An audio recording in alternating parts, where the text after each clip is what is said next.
An experiment was carried out in our own time with every safeguard that careful science could devise, and it should have answered a simple question once and for all. Instead, it broke something much larger. It broke the modern picture of space and time and suggested something that should stop you in your tracks. Your mind may not be the prisoner of the here and now that you have always believed it to be. Tonight, Jung is going to walk you through that experiment because what it revealed is so strange and so carefully protected against every ordinary explanation that once you understand it, you may never again be completely certain that your awareness is sealed inside this single moment and this single place. Something within you, it seems, reaches farther than that. Far, far farther than you were ever taught to believe.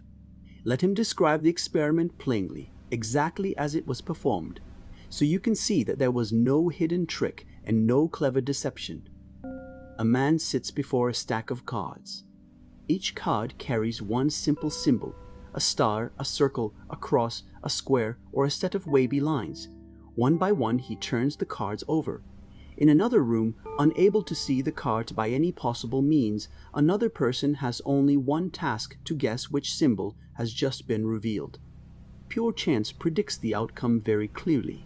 Since there are 5 possible symbols a person should guess correctly about 1 time in 5.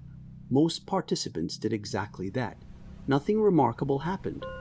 But a small number of people tested over thousands upon thousands of cards, consistently scored well above chance. Not by a tiny accident that statistics could easily forgive, but by margins so large that the odds against chance climbed into the millions and then beyond. Something genuine appeared to be happening. Certain individuals were correctly identifying cards they had absolutely no physical way of seeing. Before your mind reaches for the simplest explanation that perhaps someone cheated or unconsciously signaled the answers or somehow communicated them, secretly consider how rigorously every ordinary possibility was eliminated. The cards were shuffled mechanically so that not even the experimenter knew their order. There was no hidden knowledge for anyone to unconsciously reveal. A screen separated participant from experimenter. In the most carefully controlled trials, they were not merely in different rooms, but different buildings, different cities, and sometimes separated by entire oceans.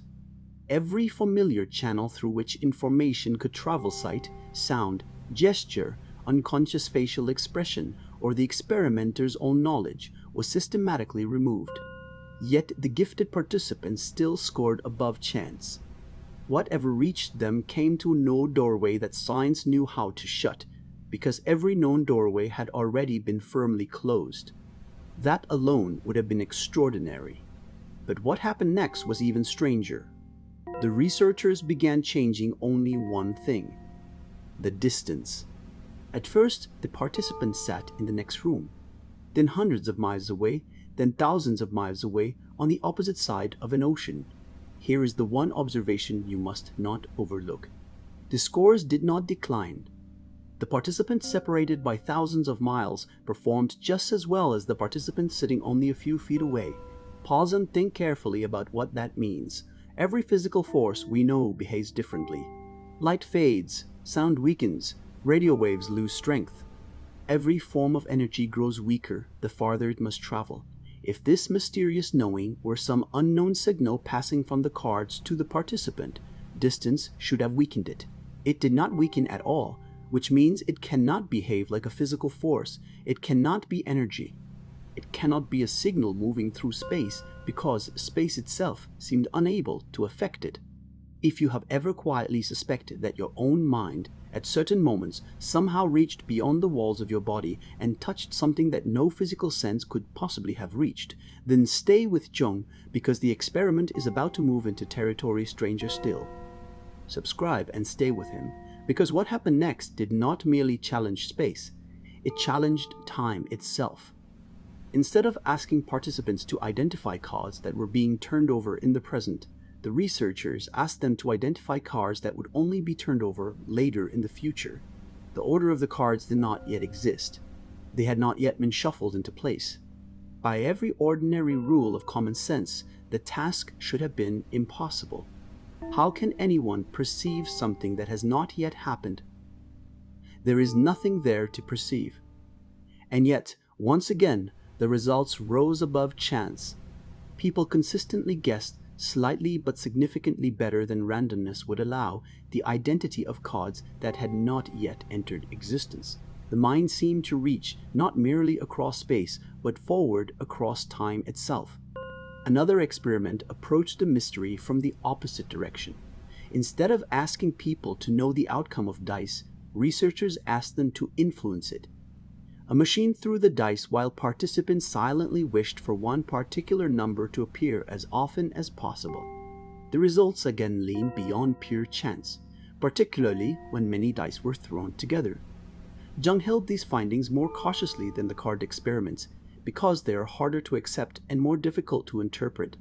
Yet taken alongside the earlier results, they point toward a possibility almost impossible to state without hesitation. Perhaps, under certain conditions, the boundary between inner experience and outer events becomes unexpectedly thin.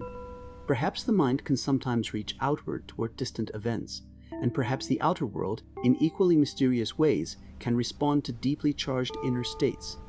Not through force, not through ordinary causality, but through some deeper order connecting both.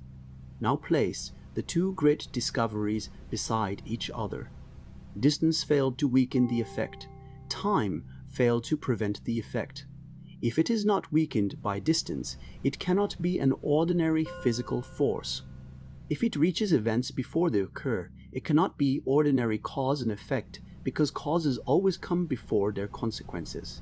Whatever this phenomenon may be, it belongs to neither energy nor causality, the two pillars supporting the modern picture of reality. It belongs to something else entirely, something that appears to stand outside both space and time, and that forces upon us a conclusion the modern intellect finds almost impossible to accept. To the deepest layer of the psyche, space and time may not be the absolute barriers we have always believed them to be. Now let Jung say plainly what he came to believe, because this is the heart of everything. Space and time are not fixed, solid features of reality standing above us like iron laws. They are, to a remarkable extent, the way the conscious mind organizes its experience. They are the grid. The waking intellect lays across the flowing world in order to sort events into here and there, before and after. That grid is indispensable for ordinary life. Without it, you could not plan, remember, or act. It is real enough at the surface, but it is not absolute. In the deeper layers of the psyche, beneath the organizing activity of the conscious mind, that grid begins to soften. Space and time become less rigid, more elastic, able to stretch and contract, and under certain conditions almost disappear altogether. Down there, the distant and the near, the future and the present, are not divided by the impenetrable walls they appear to be in ordinary waking consciousness. If this sounds impossible, consider how recent and how constructed our rigid experience of space and time actually is. Among peoples who lived closest to humanity's earliest condition, space and time possessed a strangely fluid quality. They were not the sharply measured, precisely divided realities that they are for us today. Only gradually, through countless generations, and above all through the invention of clocks, calendars, rulers, and systems of measurement, did the human mind harden them into the fixed framework we now take for granted. We built that framework ourselves. We impose it upon experience so successfully that we eventually forgot we had imposed it at all. We began to imagine that the grid itself belonged to reality rather than to the organizing work of consciousness. Yet what the intellect constructed, the deeper psyche was never completely bound by, because it existed long before the measuring intellect ever appeared. Those deeper layers remember a world that existed before the grid descended over it. There was one final discovery in these experiments, perhaps the most important of all, because it speaks directly to your own life. The strange effect never remained constant. It rose, it fell, and what determined its strength was not anything physical. It was feeling. It was genuine emotional engagement. When participants first entered the experiment, curious, hopeful, emotionally alive to what they were doing, the results were strongest. As endless repetition drained away their interest and replaced curiosity with boredom, the effect steadily weakened until, in many cases, it disappeared altogether. Then something remarkable happened. Whenever genuine interest returned, whenever their emotional involvement was awakened again, the effect came back. This tells you something essential about the deeper psyche. It does not behave like a machine. It is not a cold faculty that performs at a fixed level whenever you command it. It is alive. It comes forward on the tide of genuine feeling and quietly withdraws the moment emotional life becomes flat and mechanical. The deep mind answers to the heart, not to the will. You cannot order it into existence the way you command your hands to move or your intellect to solve a problem. It is not a tool under your control. It is a deeper part of yourself that appears when the conditions are right, when feeling is sincere, when interest is alive, and when the endless noise of the surface mind finally grows quiet and just as quietly retreats when you attempt to force it or treat it like another machine to operate. Jung wanted to be especially careful here, because subjects like this easily invite exaggeration. He was not telling you that you possess reliable powers to read minds or predict the future whenever you wish. Nor was he encouraging you to treat every passing impression as supernatural knowledge. Even among the most gifted participants, the effect remained modest. It was statistical, a small but persistent leaning away from pure chance, not an unlimited window into all of space and time. His claim is narrower, yet perhaps more astonishing. Under carefully controlled conditions, protected against every ordinary explanation, the human mind demonstrated a limited but genuine ability to reach beyond the ordinary barriers of space and beyond the ordinary sequence of time in ways that no known physical force and no ordinary chain of causality can adequately explain. The walls still exist, but they are not absolute. There are cracks within them, and something in the depths of your own psyche appears at rare moments capable of reaching through those cracks. Jung understood completely why the modern mind resists all of this so fiercely, why it would rather dismiss the entire subject as fraud or error than seriously examine the evidence. Because as space and time are not absolute after all, then one of the deepest foundations upon which the modern world has built its confidence begins to tremble. Our entire civilization rests upon a universe of fixed locations and orderly time, a universe that can be measured, predicted, and controlled precisely because everything remains in its proper place and every event follows another in strict sequence. A mind capable of touching something far away without crossing the space between or sensing something before it happens introduces a loose thread into that carefully woven picture. And the age fears that if it pulls upon that thread, the whole fabric may begin to unravel. So instead of carefully weighing the evidence, many people refuse to examine it at all, and they call that refusal skepticism. But true skepticism does not refuse to look. True skepticism investigates. Only fear refuses examination before the evidence has even been heard. Now ask yourself what you should actually take from all of this, beyond the fascination of the experiments themselves. It is not that you should spend your life trying to perform extraordinary demonstrations or searching endlessly for unusual experiences. It is something quieter, something much closer to your ordinary existence. You are not as completely imprisoned inside the single moment and the single place as modern life constantly persuades you that you are. Every day you experience yourself as trapped inside the narrow window of the present, cut off from everything distant and everything still waiting in the future. Yet the deepest layer of your psyche does not appear to be confined quite so tightly. It brushes, faintly but genuinely, against what is far away and what has not yet arrived, especially during those moments when feeling becomes intense and the noisy surface mind grows still.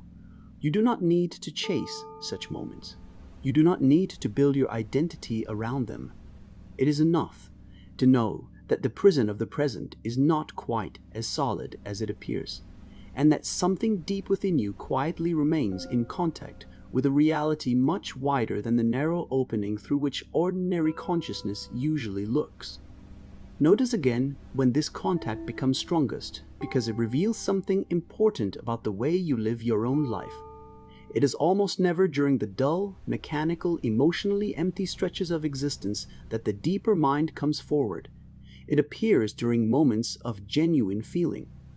Moments of grief, moments of love, moments of awe, moments when life suddenly matters so completely that the ordinary chatter of consciousness falls silent.